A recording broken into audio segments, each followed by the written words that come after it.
Jimmy Carter's life of public service did not end when he left the White House in 1981. He went on to champion many public health programs and initiatives around the world through the Carter Center, as well as work to build homes with Habitat for Humanity.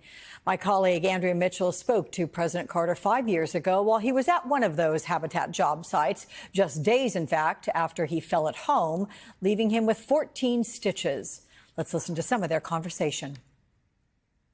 Talk to me about your post-presidency and what you think the service record of former presidents should be. Well, I would say that our years after being in the White House have been more gratifying and more, fulfilling, and I would say in many ways more challenging, even than being in the White House. And we've been able to reach out to people that were really in need, which is something that a president doesn't often have a chance to do personally. And joining me now, we welcome NBC News chief Washington correspondent and host of Andrea Mitchell Reports here on MSNBC. In fact, usually at this hour, but good to see you, Andrea. Thank you for joining us. So, Andrea, you've spent decades covering President Carter, his life post-presidency as well. What drove him to a life of service even after leaving the White House? Was it perhaps that last bit that he said, that he could really relate to people personally in a way that you can't while in the Oval Office? He really believed, and this is partly his spiritual life, that the life of service and of caring for humanity, he and Rosalynn Carter as partners, in creating the Carter Center, they really believed that that was their mission. And they did it every day of their working lives, which was well into their 90s. And they did it at home and abroad in, curing diseases in Africa, other diseases around the world, in working on climate change, in working on democracies and overseeing elections as election monitors.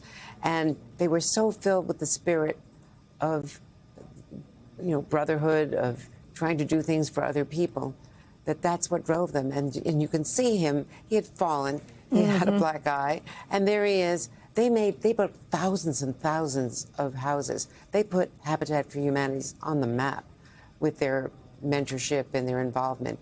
And they did this every year. The two of them, hammering, and he was a great craftsman and he built furniture at home. But this was Jimmy Carter, the man from Plains, doing what he knew best, what he did so well. And it was all in the service of humanity. Yeah, in fact, he knew engineering skills, something he put to good use while working at Habitat for Humanity. Do you think part of what he wanted to do also was lead by example? Because, yes, he and Rosalynn were dedicated to a life of service, but was it all about inspiring others? Absolutely. And it's also Jimmy Carter, the preacher. He taught Sunday school throughout his life, even in the White House. I occasionally was assigned as the pool reporter for the networks to go and listen to his Sunday school lessons and report afterwards. There was no video coverage of that, no cameras allowed. But that's what he did, and he did that after his brain cancer, his bout with brain cancer. He then was back in the church, back in Plains, teaching Sunday school. So that was the example, and he lived the life of a deeply spiritual man. Religion guided him in so many ways, and it was a religion of purpose, and it was a mission. One of the things that he did as a Southerner raised in a small town, Jim Crow South, that the day after, or the day he became governor, he declared that segregation should end in Georgia. It was very controversial politically. And he came to that later in life than he had wished to. But he saw that vision and that mission, and that he followed that purpose. Yeah, and it's extraordinary that he did that. He had a segregationist for a father, and yet his mother, Miss Lillian, warm, funny. She was on The Tonight Show. She was someone who was a real favorite during those years. But talk about those relationships. How much do you think his father's influence, or observing his father's actions and thoughts, is what drove him?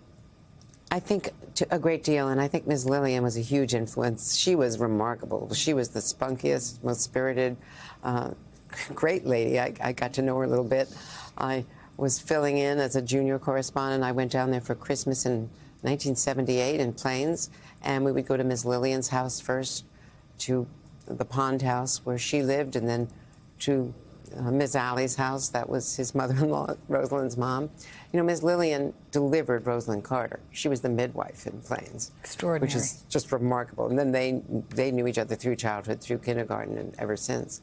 And then after he was president, if my memory serves me correctly, she joined the Peace Corps and went to India as a senior citizen when the Peace Corps was accepting older citizens. So she was just full of service also, and that was a huge influence on him. Well, your memories, your insights are absolutely priceless, Andrea Mitchell. Thank you so much for sharing them with us. We appreciate that. It's great to be with you.